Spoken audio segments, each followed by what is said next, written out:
الفيلم بيبدأ بواحدة اسمها إليانور واللي كانت في خناقة كبيرة مع أختها وجوزها، وده علشان كانوا عايزين يبيعوا الشقة اللي هي عايشة فيها، وده طبعا بعد ما أمهم ماتت. واللي بنعرف إن إليانور فضلت تخدمها أكتر من 10 سنين في فترة مرضها، ولما قالت لهم إن ما عندهاش مكان تاني تروحوا بكل بجاحة عرضوا عليها إنها تعيش معاهم بدل ما يجيبوا خدامة. ساعتها إليانور اتعصبت جدا وطردتهم بره البيت، ودخلت أوضتها وهي حزينة، وبالصدفة دخلت أوضة أمها وخدت السلسلة بتاعتها ولبستها. لكن فجأة التليفون بيرن وبيكون على الخط الدكتور مارو، وده بيكون عالم ابحاث، وبيقول لها انها اتقبلت تشارك في بحث جديد عن قصر مهجور الناس بتخاف تقرب منه، وده هيكون مقابل $900 في الاسبوع، وطلب منها تبعت له كل اوراقها، وهي علشان ظروفها كانت صعبه وافقت على طول.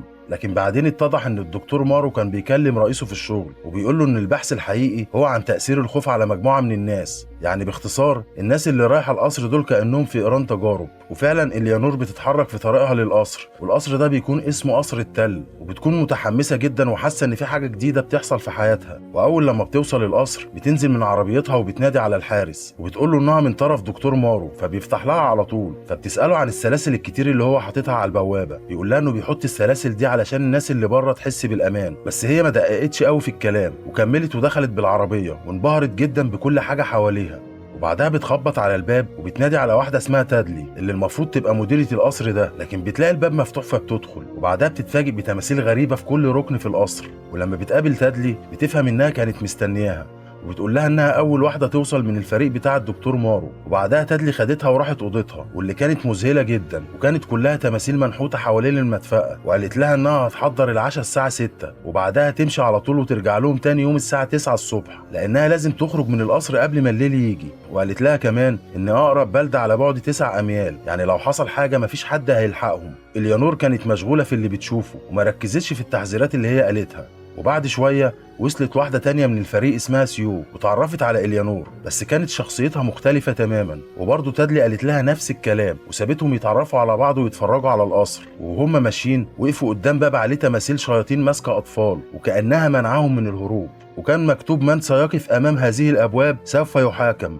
بعدها كملوا جولتهم في القصر عادي، وكل ما يشوفوا تمثال أو حاجة نادرة بيكونوا مبهورين جدا، لحد ما قابلوا العضو الثالث في الفريق واللي اسمه لوك وتعرفوا عليه. بعدها وصل الدكتور مارو وكان معاه مساعدين بتوعه، واحد اسمه تيدي وماري، وسلموا على الفريق وقعدوا على العشاء وبدأوا يتكلموا عن طبيعة البحث. ومارو سلم لهم مجموعة من الاختبارات وقال لهم لازم يخضعوا ليها، وقال لهم ان مفيش تليفون ولا تلفزيون في القصر، ومش هيبقى فيه غير الموبايل بتاعه هو بس، وان الحارس وتيدلي بيمشوا بالليل وما بيرجعوش غير تاني يوم الصبح. اليانور سألت عن قصة القصر، فمارو بيقول لها ان اللي بناه كان واحد اسمه اللورد هيوك راين، وكان راجل ثري جدا، وكان بيجمع اولاد العمال والفلاحين في القصر وبيخليهم يلعبوا. وبعدها اتجوز واحده اسمها كارمن، وكارمن دي كانت اجمل واحده في البلده، لكن للاسف كانت كل ما بتولد الطفل كان بيموت، لحد ما في الاخر كارمن دي انتحرت، وكراين عاش بعدها لوحده معزول ومحدش بيشوفه. بس سكان القريه كانوا بيقولوا انهم بيسمعوا صوت عيال بتلعب وبتضحك طول الليل. حتى بعد ما كراين مات الاصوات دي فضلت تطلع من جوه القصر. ساعتها ماري المساعده بتاعته قالت له انها حاسه ان في حاجه ورا القصر ده وفي سر كبير. وفجأة وهي بتتكلم مفاتيح البيانو اللي في الصالة بدأت تتحرك لوحدها، ولما ماري قربت منه البيانو طار في وشها وجرحها، وهم جريوا عليها وتيد ركب معاها العربية علشان يوديها المستشفى،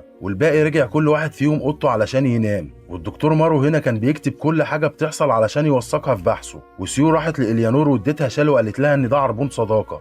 اما لوك فما كانش قادر ينام وبدأ يتمشى في القصر. وفي الوقت ده إليانور كانت بتستعد للنوم، لكن بدأت تلاحظ ان التماثيل اللي حواليها بتبص لها. هي حاولت ما تركزش لكن بدأت تحس بحاجات غريبة بتحصل حواليها. وبعدها سمعت صوت سيو بتنادي عليها فجريت بسرعة علشان تشوفها، وسيو قالت لها انها سمعت اصوات غريبة. وفجأة الباب خبط خبطة قوية جدا ودرجة الحرارة بدأت تنزل فجأة وبقوا حاسين ببرد شديد. وبعدها الباب بدأ يرج تاني بصوت مرعب، لكنهم بيحسوا ان اللي ورا الباب بيتحرك وبيبعد، وفعلا درجة الحرارة بترجع لطبيعتها تاني. وبيشوفوا الباب التاني وفي حد بيحاول يفتحه، فإليانور بتجري بسرعة وبتقفله. بس فجأة لوك بيجي وبينادي عليهم وبيفتحوا له، فسيو بتسأله بتقول له انت سمعت حاجة؟ فلوك بيرد عليها وبيقول لها انا ما سمعتش حاجة اصلا غير صوتكم وانتوا بتصرخوا. فسيو بتحكي له اللي حصل، وبيروحوا كلهم أوضة إليانور وبيبصوا اذا كان في حاجة هناك غريبة ولا لا، لكن ما بيلاقوش حاجة. فبيقولوا خلاص نروح المطبخ نشرب حاجة نهدي بيها نفسنا. واول لما بيفتحوا الحنفيات بيطلع نفس الصوت المرعب اللي سمعوه قبل كده. فسيو بتقول انا كنت باخد شاور قبل الهبل ده كله، ممكن يكون هو ده مصدر الصوت. صوت، لكن اليانور بترد عليها وبتقول لها ماشي ده ممكن يكون الصوت، لكن درجة الحرارة اللي نزلت فجأة والخبط اللي على الابواب ده كله من ايه؟ والدكتور مارو بيحاول يلاقي اي تفسير علمي يربط بيه كل اللي حصل. وبتعدي الليلة وكل واحد بيرجع على اوضته،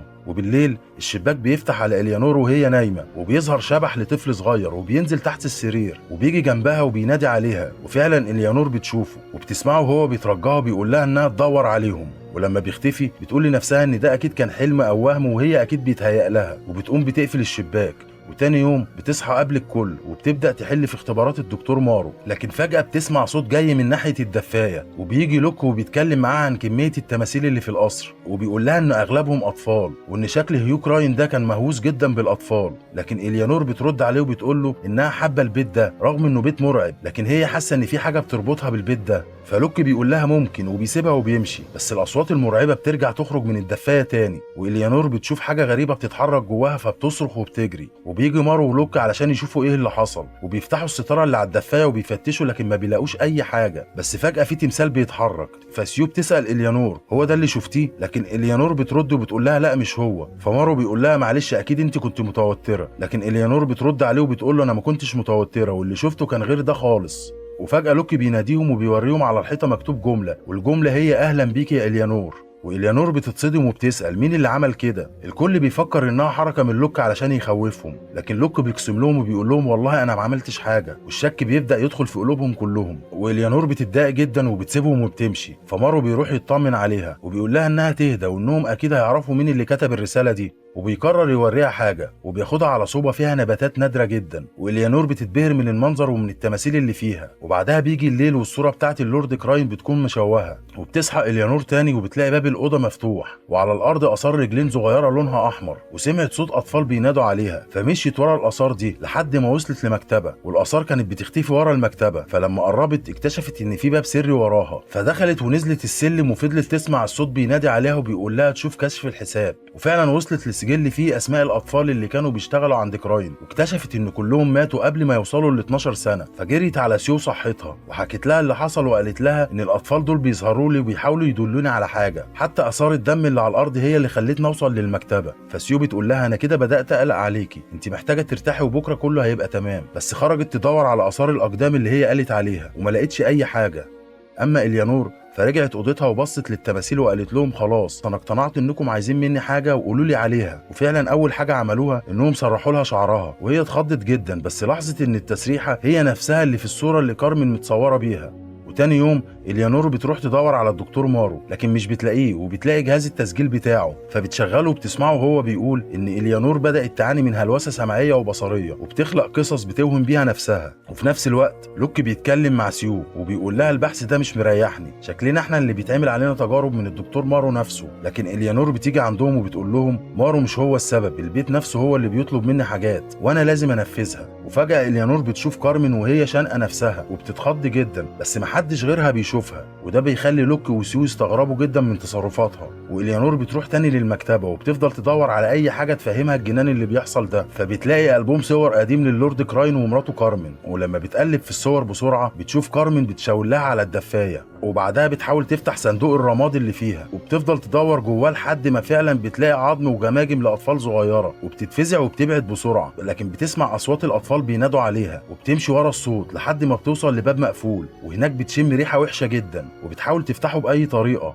لكن فجأة بتخرج قبضة كبيرة من ورا الباب وبتبعدها، وهي بتخاف وبتجري بسرعة على باقي الفريق وبتقول لهم إن كراين هو اللي قتل الأطفال وإنها شافت هياكلهم في رماد الدفاية. والكل بيبقى فاكر إنها عندها انهيار عصبي وبيحاولوا يهدوها، بس هي بتأكد لهم إن كارمن اللي في الصورة هي اللي عرفتها مكانهم. لكن الدكتور مارو بيرد عليها وبيقول لها إن كل ده وهم. فإليانور بتصرخ فيه وبتقول له إن كراين لسه عايش في القصر، وسيو بتبدأ تقلق وبتقول طب افرضوا كلامها طلع فعلا حقيقي. والجو بيتوتر بينهم، ومارو بيلاقي إن الموضوع خرج عن السيطرة، فبيعترف لهم إن هم فعلا تحت دراسة عن الخوف وهستيريا المجموعة. وبيواجه إليانور وبيقول لها إن كل اللي بتحسيه ده مش حقيقي، لكن هي بتصر وبتقول ان الارواح هي اللي بتستغيث بيها. وسيو بتاخدها على اوضتها علشان ترتاح، وبعدين بترجع لمارو وبتزعق له وبتقول له ان انت السبب في اللي هي وصلت له ده، وان هي كمان ممكن تنتحر بسببك. ولما بيحاول يرد عليها بتقوم لطشاه بالقلم وبتقول له انا هوديك في داهيه. وبعدها مارو بيقرر انه يتاكد من كلام اليانور وبيروح للدفايه وبيحاول يفتحها بس ما بيكونش قادر. وفي الوقت ده سيو بتكون عند اليانور وبتقول لها ترتاح وبكره ترجعها لبيتها، لكن بعد ما بتمشي الحاجات الغريبه دي بتبدا تاني ودرجه الحراره بتقل، واليانور بتصحى وبتشوف ظل غريب ماشي على الحيطه، والاوضه نفسها شكلها بيتغير. وهنا اليانور بتفهم ان كراين جاي لها مخصوص. حتى التماثيل الصغيره بيكونوا مرعوبين، فبيشدها وبيحدفها من على السرير، وبتجري وبتفتح النور وما بتلاقيش حاجه، لكن بتشوف ظل ورا الازاز وبتكسر الازاز وبيظهر لها وبيطير ناحيتها، وهي بتجري من اوضتها وهو وراها. وفي اللحظه دي سيو بتكون عامله لها حاجه علشان تشربها، لكن ما بتلاقيهاش وبتشوف الازاز مكسور، فبتنادي على الكل علشان يدوروا عليها. لكن اليانور لسه بتجري وكراين كان بيطاردها، وبتدخل اوضه مليانه مرايات وبتشوف ملامحها بتتغير وبتبقى شبه كارمن بالظبط، وبتشوف في مرايه تانية نفسها حامل، والصوره بترحب بيها في بيتها، وبتظهر لها روح طفل صغير وبيقول لها مفيش غير الابواب اللي ممكن تحجزه، وبيترجاها انها تساعدهم. وباقي الفريق بيشوفها طالعه على السلم اللي كارمن انتحرت منه، ومارو بيقول لها ما تتحركيش وبيطلع وراها، لكن السلم اللي مربوط باسلاك بيتفك فجاه، والموبايل بيقع منه وبيتكسر. بس في اخر لحظه اليانور بتسحبه وبتنقذه، وبيرجعوا على اوضتها، ولوك بيحاول يغطي الشباك وبيقول لمارو ان البنت دي محتاجه لدكتور فورا، لكن مارو بيقول ان البوابه مقفوله ومش هتفتح غير الصبح، ولوك بيتهمه ان هو السبب. وساعتها سيو بتدخل وبتقول لهم انهم لازم كل واحد يفضل جنبها شويه، ولوك بيتطوع ان هو يفضل جنبها اول واحد. ومارو بيروح عند السلم اللي وقع منه وبيسجل اعتراف ان القصر ده فيه حاجه غير طبيعيه. بس قبل ما بيمشي تمثال كبير بيتحرك وبيمسكه وبيغرقه، التمثال ده بيخرج منه دم كتير، بس مارو بيقدر يهرب وهو مرعوب، والتمثال بيرجع مكانه تاني. وفي اللحظة دي كراين بيوصل أوضة اليانور، وهي وقتها كانت هتموت من الخوف، حتى تماثيل الأطفال بيكونوا خايفين، والأوضة كلها بتتهد. وبيظهر كراين وبيربط اليانور في السرير وهي بتصرخ، والفريق بيسمع صوتها وبيجروا على أوضتها، بس كراين بيقفل الباب وبيحاول ياخدها معاه في العالم بتاعه، بس بيفتحوا الباب في آخر لحظة وبيشوفوها مربوطة، والسرير بيكون تحت منه نار، وكراين بيظهر قدام الكل، فبياخدوها بسرعة وبيهربوا، وبيقرروا يهربوا من القصر كله. ولوك بيحاول يكسر السلاسل اللي على البوابة، واليانور بتسأل مارو وبتقول له هو انت اللي كلمتني علشان اشارك في البحث ده؟ فبيقول لها لا، انا اول مرة اكلمك كانت هنا في القصر. فهي بتفهم ان كراين هو اللي جابها هنا. ولوك بياخد عربيتها وبيحاول يكسر بيها البوابة، بس العربية بتتقفل وهو جواها، وبعدها هي بتسمع صوت الأطفال بيستغيثوا بيها تاني، والقصر كله بينور فجأة، وبيقدر مارو يخرج لوك من العربية. بس بيرجعوا بيلاقوا اليانور قاعدة في أوضة شبه أوضة أمها، وسيو بتحاول تقنعها إنهم يمشوا، لكن هي بتقول لهم إن كارمن تبقى جدتها، وإنها أنقذتها زمان من كراين، وإنها مش هتمشي من القصر ده إلا لما لازم تحررها هي وأرواح الأطفال اللي هنا.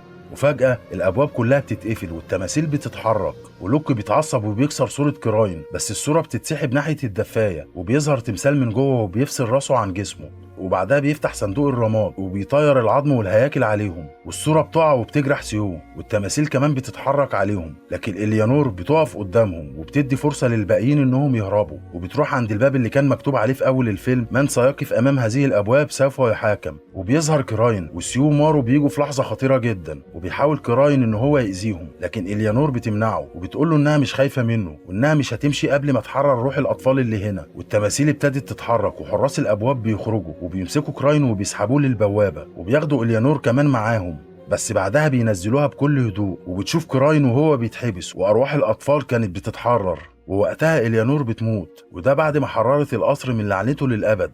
وهنا بينتهي الفيلم. بتمنى يكون الملخص عجبك. سلام.